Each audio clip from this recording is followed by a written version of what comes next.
Okay, so I want to introduce you the game that I've been designing for the thesis called Echoes of Hope. And I set up the room like we've been testing it twice with young people here in the youth center. So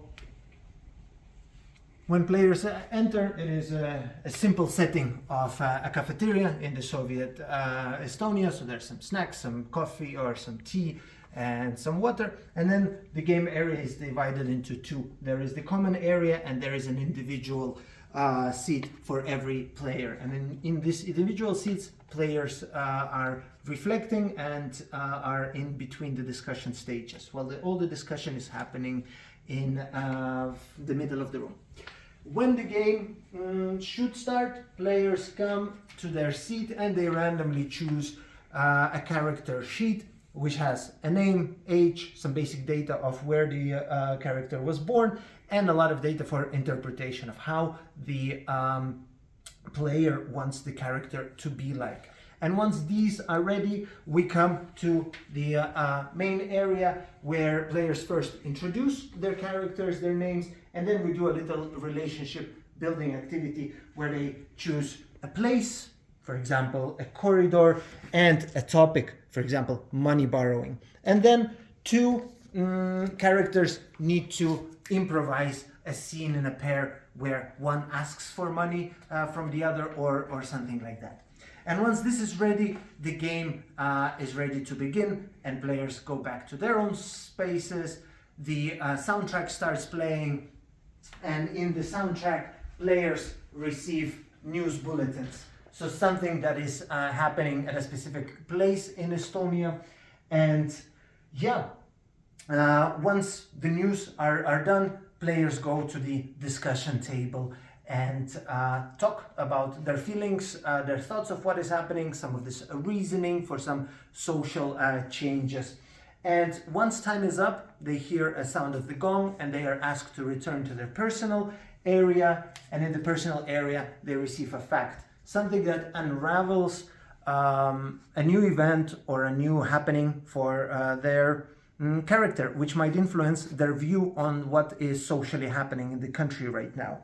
And they can free write and reflect, or they can sit and think of how this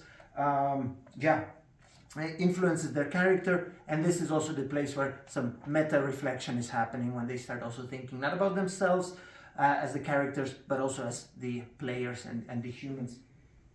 And a new news bulletin comes up, which prompts some social change. For example, in one of the news bulletins, the Soviet flag is not anymore used in Estonia. So the flag goes away, but the cycle repeats, where the players go and discuss what's been happening. And it all happens for 4 cycles in total. And at the end, the cycle that comes to the voting for independence happens. So once every player received 3 new facts about them, when a lot of heated discussions has been happening, when they return to their personal spot, on the last moment they do not find a new fact, but they find a voting slip for the referendum. And the time for them to think how they would vote in a secret vote from the character perspective, but also what pros and cons to this change their characters might be seeing. And once the music yet again changes into one of the songs of that time, the players are invited to come and cast their vote in an improvised ballot box. And basically, when all the votes are casted, then the players reconvene together at the table, and that's when the debriefing happens.